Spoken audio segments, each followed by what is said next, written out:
Welcome back to the Environmental Psychology Groningen podcast. This is where we get a chance to sit down and have a conversation with the researchers who are working in the Environmental Psychology group here at the University of Groningen. And today we have a PhD candidate, and I'll let her introduce herself and speak a little bit about her research. So I'll hand it over to you. Hello, guest. Hello, that's me. So thank you for having me. I'm Fernanda. I'm in my second year of my PhD. I'm from Dutch-German origin, and I've been in Groningen for 4 years now. Nice. So my research, should I talk about my research? Yes. Okay. That's what we're here for. Oh, not about me. You matter too. Oh, thank you. So my research, after my studies in Germany and China, I was really interested in the interface between psychology and sustainability. So that brought me to Groningen. And I did the research master here, so 2-year program.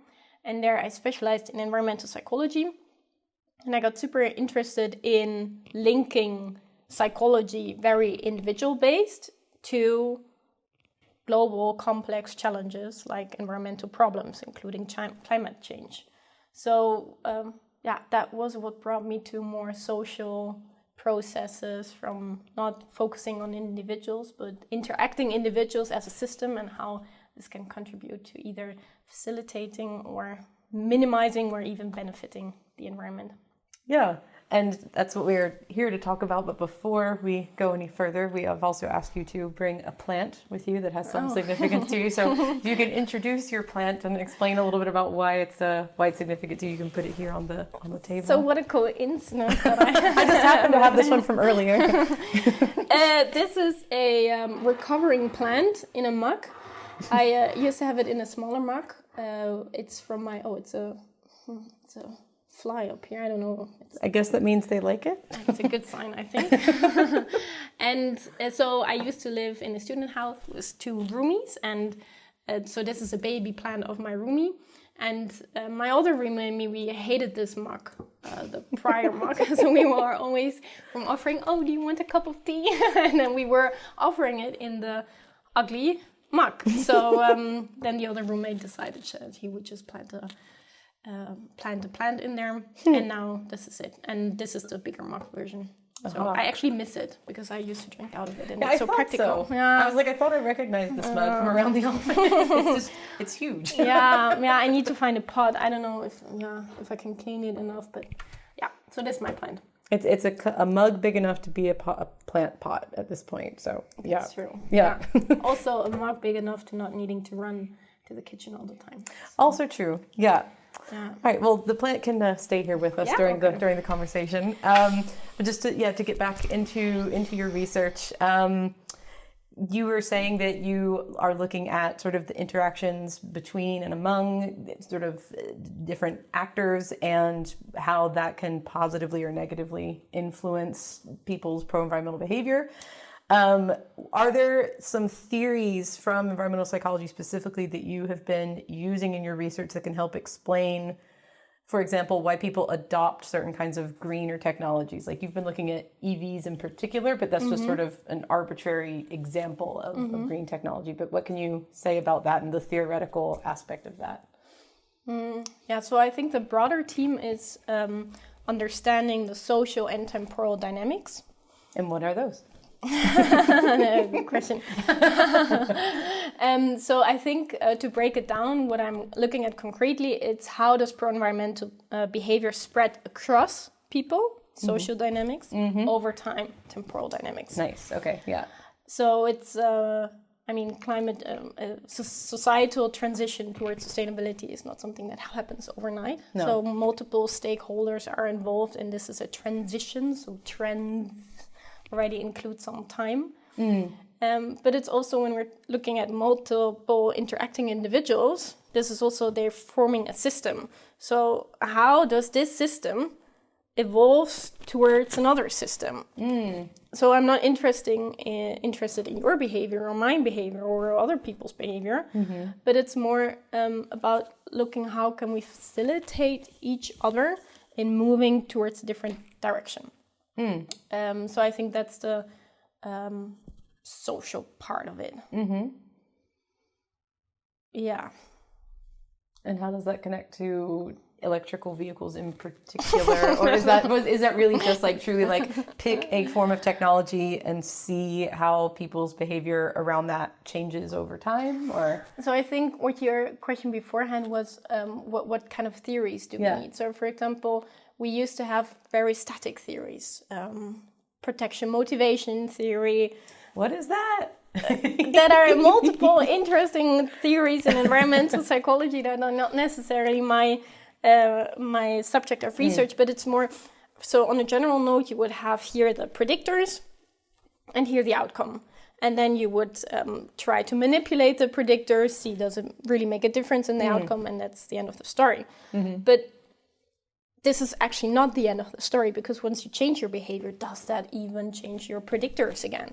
Oh, so it's like it kind of becomes cyclical, like it's a continuous process that kind of never ends. Yeah, it's a feedback loop, but it's also, for example, if I try a vegan diet for once, how does that change my attitude? How does it change perhaps my habit? So it can feed back into your predictors, and it's also not only one person. It is how would my behavior impact the behavior of other people.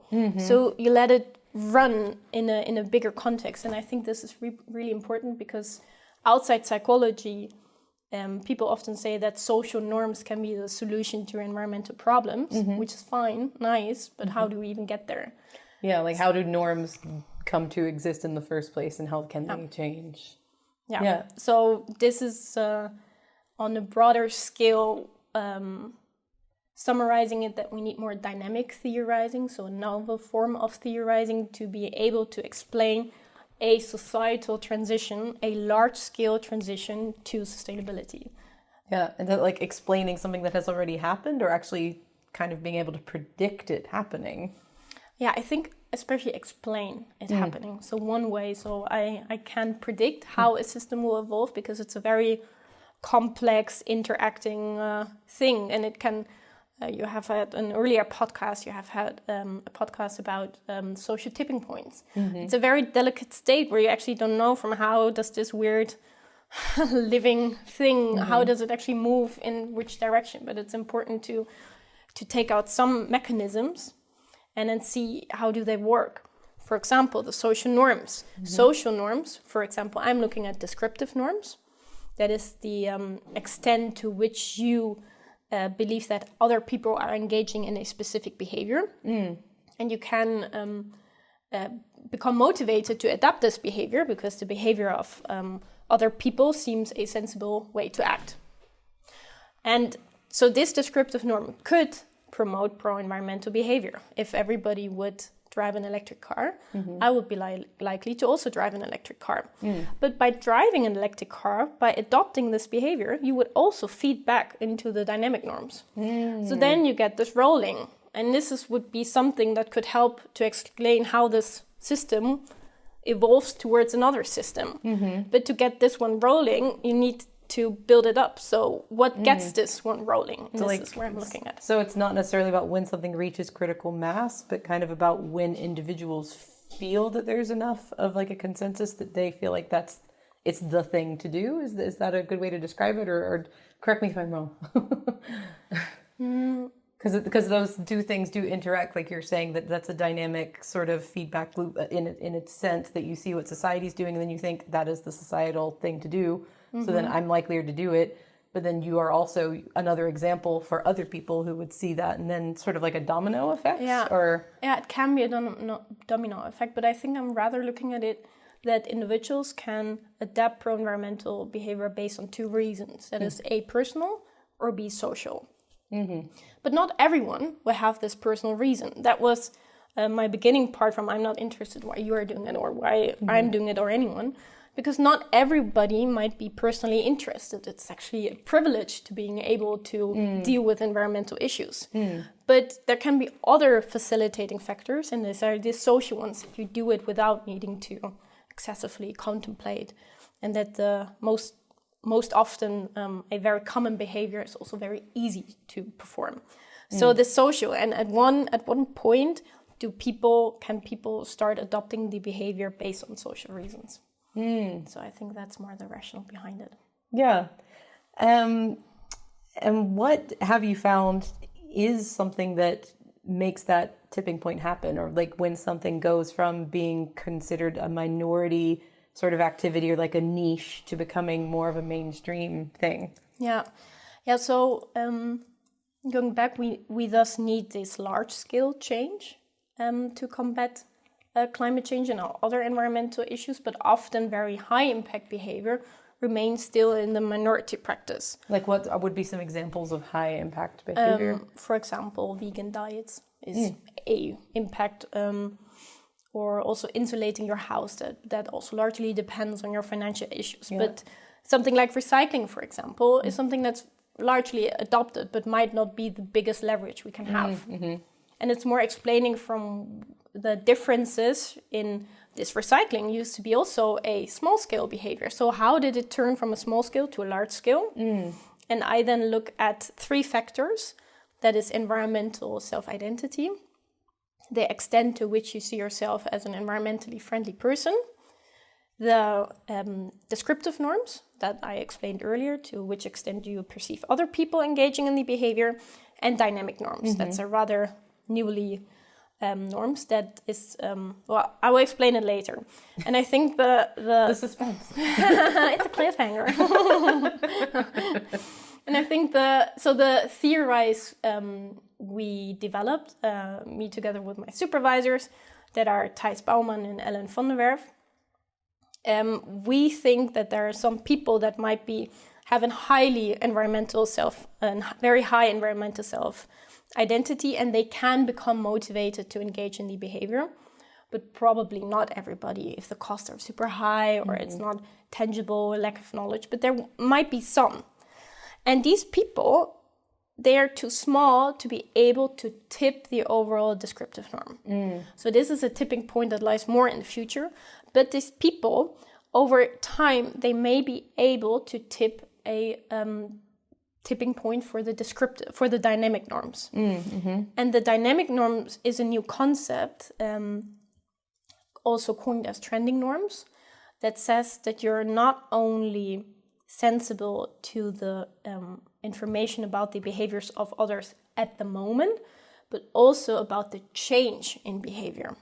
So if I communicate to you that more and more people are starting to drive an electric vehicle, you can become motivated to do that too, because you think other people care, it might be the future norm, or because you simply see from others change, so I can change too.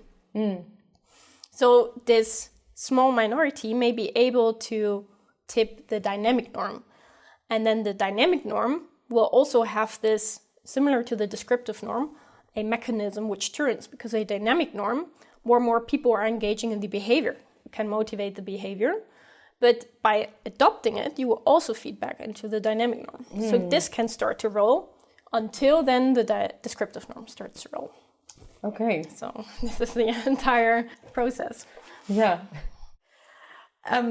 So thank you for explaining all the different norms so far. It's as a non-expert myself, it's really fascinating, but it's still a little bit difficult to sort of wrap my head around fully. So can you maybe use the example of some sort of green technology or some kind of intervention that kind of shows how this process like actually takes place in reality? We don't have finished data yet, but I can share how far we are. I was involved in the RVO, the Dutch Enterprise Agency. Yes. That one. And they do every year a national EV and drivers survey. And there we're trying to test our theory in the context of electric vehicles. And how this would work is that the following.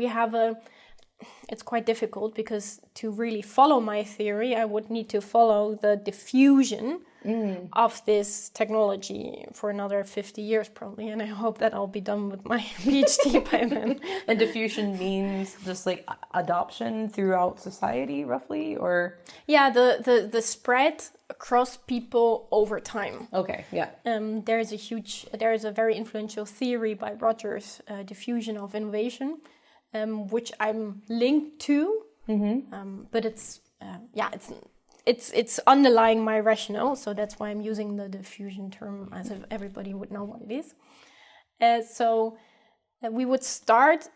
We are right now in still the very early phase. So there are a couple of innovators, but also early adopters that have the motivation and financial means to actually buy an electric vehicle. And the idea would be that at the moment, especially environmental self-identity, so the extent to which those people see themselves as environmentally friendly people, could be a predictor for them buying the electric vehicle. As far as this, electric vehicle is a quite controversial behavior in the environmental psychology domain, but you could also think about vegan diets, for example. But I now happen to apply to electric vehicles. Could you speak at all about why it's controversial within this field, or is that... Yes, it's depending on how you see different pathways in the future, because other people say we don't need individualistic transport anymore anyway. Right. So why are we not looking at car reduction? Why are we looking at electric vehicles? Because the production of these vehicles also cost a lot of CO2. So that's a little bit the effort. And then there are other people saying we can't imagine a future without individualistic transport. So we need some forms for people living in rural areas. Yeah, some people will always need that. Yeah. And then with the grid and the energy transition, so what are the roles of cars? It could also be a battery, for example, to stabilize the grid. So there's a whole different thing of this electric vehicles, but I'm looking only at the small fraction, and that are the psychological antecedents, predictors. Yeah. And ideally, at the moment, we would see people that are thus personally motivated by, for example, their high environmental self-identity to buy a car. But then in the next step, maybe other people could see but compared to 10 years ago, more people are driving an electric vehicle. So, and I think this is the strength about dynamic norms, because it's in fact at the moment counter-normative, because the Dutch fleet contains only 5.2 electric vehicles, but newly sold cars already make a much bigger fraction. So people see that it's changing. It's still counter-normative, but more and more people are going to adopt an electric vehicle. So it's like counter-normative, kind of also saying it's still a minority thing, or is that acceptable to use that sort of as the same? Yes. Yeah. Yes. Okay. It's still a minority, a specific minority in this case, because it's also a very rich minority in this case. But it's still a behavior that not everybody does, and that people might also jump in, because if they see, more and more people are doing it, I don't want to be the laggard losing the trend. I want to be on the trend, for example. So this could be, and this is in fact actually what we see in the data already, that people, that their extent to which they see themselves as an environmentally friendly, and the perception of dynamic norms are predicting the year of where they adopted it. So the higher both, the earlier they adopted. Oh, interesting. Yeah. And descriptive norms don't have any influence, because in fact there is no descriptive norm for this behavior so far. Because it's still quite new, or? Yeah. Okay, yeah. Yeah, because it's not that the majority or a very big fraction in the population are adopting it. And we have data across multiple years, and in the moment we are also collecting data amongst non-adopters, because this is also an important perspective to take on this. From when are they, why would they, and when would they be willing to adopt?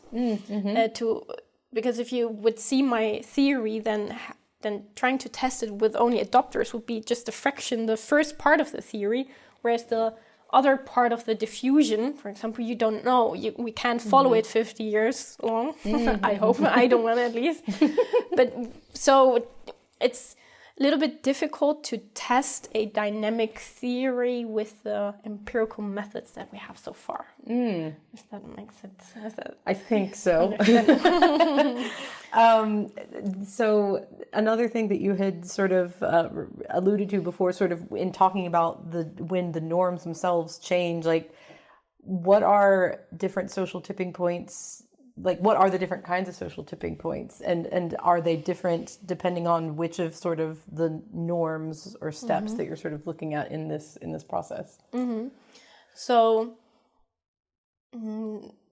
these social tipping points, Rogers also talked about these, and he said if 25% approximately of the population would adopt a behavior, it would diffuse by itself. So if 25 out of 100 people would adopt a behavior, then it would spread across the other people over time, sooner or later. These 25%, I don't know, I think they're arbitrary and they depend on the behavior. But I don't think that it's only 2. It's probably infinitive tipping points, depending on how many mechanisms, so how many of these turning points do you have that help to move this system to another system. And if it's a feedback loop, then it's also technically all part of one cycle anyway. Technically, it's just different iterations of it, I guess.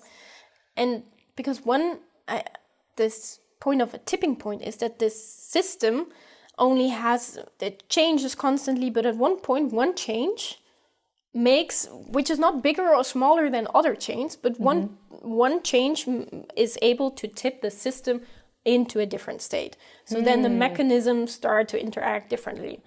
And that's in my case, I would have 2 tipping points. So one, when the group of a motivated minority becomes big enough that they can introduce a new dynamic norm. So the people in my study about the electric vehicles, they were able to introduce a new dynamic norm because indeed people perceive that more and more people are starting to drive electrically. And then this ideally could feed into the feedback loop between the dynamic norms and behavior until at one point the mass of people that adopted is big enough to introduce a new descriptive norm. So that the people see from, we just drive electrically. After approximately more than 50%, so the majority would drive electrically, we would see from, okay, it's just what we do. So this would be 2 points. Yeah. And with the theory that you're looking at, you were saying that like the empirical approach isn't like, that's not necessarily always like compatible. What's the alternative? Like, what is, how do you approach that? I love that you're asking. Because a different approach to my topic is that we have these huge climate models. Huge climate models that help us to create the IPCC report, trying to predict in which pathways and where would we land. Is it 1.5 degrees, 2.45, 4 degrees? So these psychology has been finally been established in the climate debate from, hey, there are people around it, and climate change and other environmental problems is also a human or a behavioral problem. So these modelers now acknowledge, okay, psychologists also have to say something. So we kind of want that our models also include some behavioral issues in there. So they want to include psychological finding and knowledge and theories in their models. But these models, they are also very dynamic, and they also have multiple iterations, and they're very complex, and so they can predict actually something. But the theories and the data we have, they're not suitable to integrate them. Because we just we manipulate this predictor, this is the outcome. But this is not something that's easily translated into a climate model, which is therefore that we need to ourselves, and this really should come from the psychological side, we really need to prepare our theories that they're dynamic to being able to put them into the models. So is that... that helps, like putting it in, it's kind of giving an example of ways that there's not just one variable that is influencing things, like whether we consistently are at 1.5 or not depends on decisions that come at lots of different levels, and when certain decisions are made, they might influence the willingness of another level to actually make changes or to compensate for them, or they think, this is a norm. So then that actually does, for me, it sort of clarifies like why you need a dynamic approach, because it's like choose your own adventure, sort of. Like there's so many different potential outcomes, and they depend on the interaction of certain choices that are made along the way. Yeah. And then it becomes sort of cumulative. Like these are all the decisions that got made, and that led to this scenario. But then there's like thousands of different scenarios. Yeah, it's huge. But is that maybe it's sort of, I mean, maybe a moot sort of question, but like, is it a good thing or a bad thing to take so many possibilities into consideration? Does that make the job easier or harder, or does that makes it possible to make those predictions at all? So these climate modelers, they're working in a different field. So when we're looking in the human system, we can't. Right now, psychology, it's also a very young discipline. So right now we can't consider all different contextual factors that might feed into it. So this is why I'm also looking only at 3 factors. They're not going to explain everything. No. For sure not. But you can't look at everything. No, but they're only explaining one pathway. So one fraction of everything.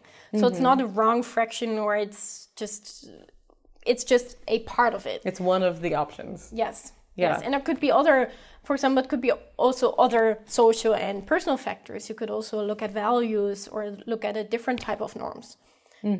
But I think this is what, independent of whether it's a static or a theory or a dynamic theory, this is just how psychology works. You just take one effect and then you try to single it out. And I think this is where the challenge lies, because if it's a complex interacting thing, you don't know how this all come to play, but you need these building blocks of these single pathways to at one point may be able to represent the reality. But this is right now not what I'm doing, and this is also why I'm not predicting, but just explaining. So based on these 3 factors, I could explain how a minority behavior could grow to a majority behavior.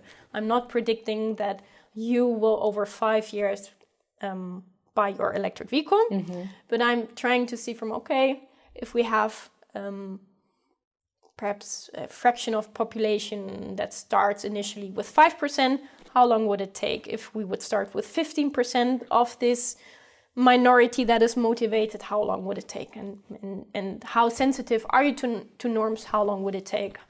So this is So this is why I'm next to empirical methods. I'm also trying to simulate it by agent-based modeling.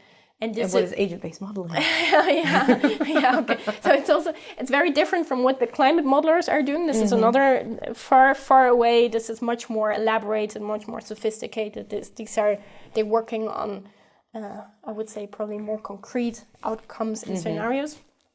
I'm more looking at agent-based modeling. That's a simulation technique. That is computational simulation technique. And agents are entities that you place in a... So the interface here. Here's a square, and then you would have here the input parameters and here the output. And on the square, you have all your agents, and you can give your agents attributes. For me, agents are individuals, but you can also use it for different things.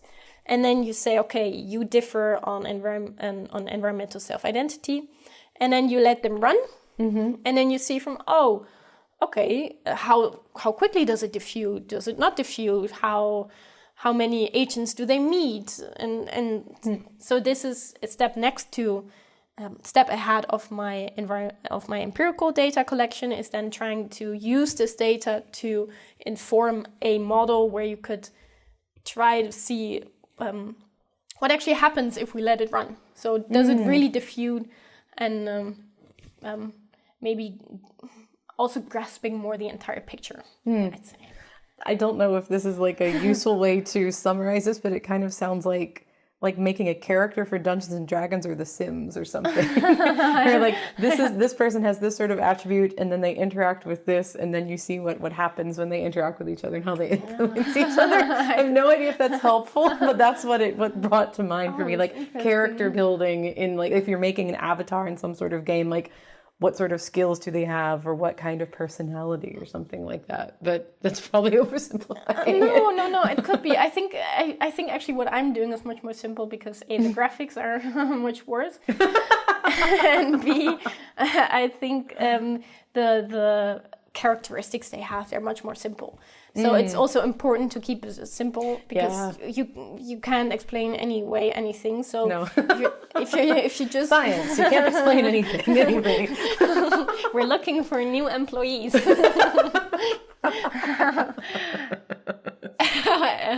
But you have to keep it simple with what the variables are that you're trying to account for, I guess. Yeah. I think agent, and that's another topic, I don't even know if we wanted to talk about this. But agent-based modeling is a method that helps you to think about your theory, because if you program everything specifically, then you really notice where are my gaps of my theory, what don't I actually know. So it's very, very literally. So it helps you in the phase of your theory formation, and then B, it's important to really check your theory with empirical data. So does it actually, is this pattern actually somewhere detectable in reality? And then C, you're trying to be empirical data and the model together. And then you're seeing from, does my model, you can take some input from the data from, okay, it seems that environmental self-identity has a much smaller impact than descriptive norms, for example. Then you could put this in your parameters.